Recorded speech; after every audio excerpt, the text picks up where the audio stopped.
Assalamualaikum teman-teman. Perkenalkan, nama saya Irmayana dengan NIM P202001045. Saya dari kelas B1 Keperawatan dan mahasiswa dari Universitas Mandala Waluya Kendari. Pada kesempatan kali ini, saya akan membawakan penyuluhan tentang advokasi pada anak dan keluarga terhadap kekerasan fisik, mental, dan seksual. Selamat menonton. Assalamualaikum ibu-ibu. Bagaimana kabarnya hari ini? Baik ibu, perkenalkan saya Perawat Irmayana. Di sini saya akan membawakan penyuluhan tentang advokasi pada anak dan keluarga terhadap kekerasan fisik, mental, dan seksual.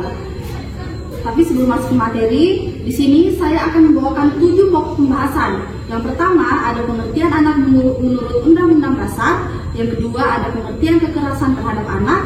Yang ketiga ada faktor-faktor penyebab kekerasan terhadap anak. Yang keempat, bentuk kekerasan terhadap anak. Dan yang kelima, dampak kekerasan terhadap anak. Dan yang keenam, perlindungan hukum terhadap kekerasan anak. Dan yang ketujuh, solusi mencegah terjadinya kekerasan terhadap anak.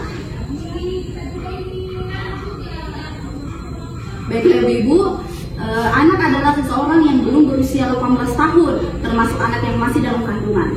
Dalam bidang psikologi, anak merupakan manusia laki-laki atau perempuan yang belum mencapai tahap dewasa secara fisik dan mental, atau setidaknya belum mencapai masa pubertas yang membutuhkan perlindungan.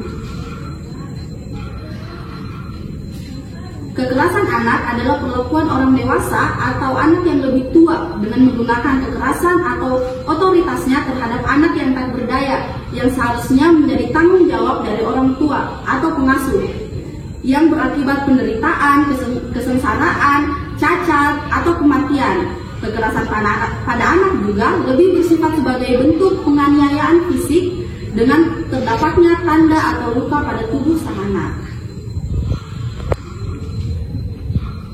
Faktor-faktor penyebab terjadinya kekerasan terhadap anak yang pertama, lemahnya pengawasan orang tua terhadap anak dan dalam menonton TV, bermain, dan lain-lain. Yang kedua, anak mengalami cacat tubuh, gangguan tingkah laku, autisme, dan terlalu lugu. Dan yang ketiga, kemiskinan keluarga, seperti banyak anak.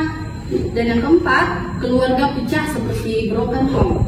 Dan yang kelima, keluarga yang belum matang secara psikologis, ketidakmampuan mendidik anak, anak yang tidak diinginkan, atau anak lahir di luar nikah. Dan yang keenam, pengulangan sejarah kekerasan orang tua yang dulu sering memperlakukan anak-anaknya dengan pola yang sama. Dan yang ketujuh, kondisi lingkungan yang buruk atau keterbelakangan. Dan yang kedelapan, kesibukan orang tua sehingga anak menjadi lebih sendiri, bisa menjadi pemicu kekerasan terhadap anak. Dan yang kesembilan, kurangnya pendidikan orang tua terhadap anak. Bentuk-bentuk kekerasan terhadap anak, yang pertama ada kekerasan secara fisik, yang kedua kekerasan secara mental, dan ketiga pelecehan seksual. Apa saja dampak kekerasan terhadap anak? Yang pertama, anak akan lebih agresif, anak lebih murung atau depresi, mudah menangis, dan biasanya anak melakukan tindakan kekerasan terhadap orang lain. Perlindungan hukum terhadap kekerasan anak adalah suatu usaha yang mengadakan situasi dan kondisi yang memungkinkan pelaksanaan hak dan kewajiban anak secara manusiawi. Ini berarti dilindunginya anak untuk memperoleh dan mempertahankan haknya untuk hidup, mempunyai kelangsungan hidup, bertumbuh kembang, dan perlindungan dalam pelaksanaan hak dan kewajibannya sendiri atau bersama para pelindungnya. Apa saja solusi untuk mencegah terjadinya kekerasan terhadap anak? Yang pertama, bangun komunikasi dengan anak.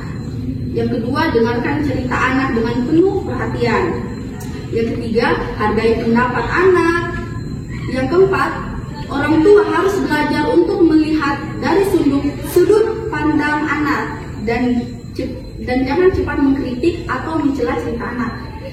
Dan yang terakhir, jika anak cerita sesuatu hal yang sekitarnya membahayakan,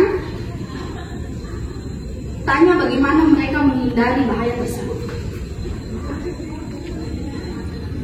Dan yang terakhir, ajarkan anak Tidak ada yang boleh menyentuh bagian pribadi seperti kelamin, paha, dada, atau yang lainnya.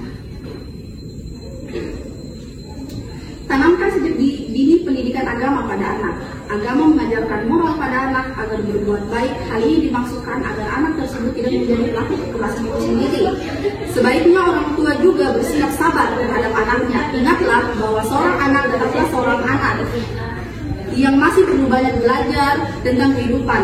Dan karena kurangnya kesabaran orang tua, banyak kasus orang tua yang menjadi pelaku kekerasan terhadap anaknya sendiri. Baik Ibu, bisa dipahami? Baiklah Ibu, itulah tadi penyuluhan yang saya bawakan. Jika ada salah kata, saya mohon maaf. Saya tutup dengan kata wabillahi taufiq wal hidayah. Wassalamualaikum warahmatullahi wabarakatuh. Terima kasih Ibu atas perhatiannya.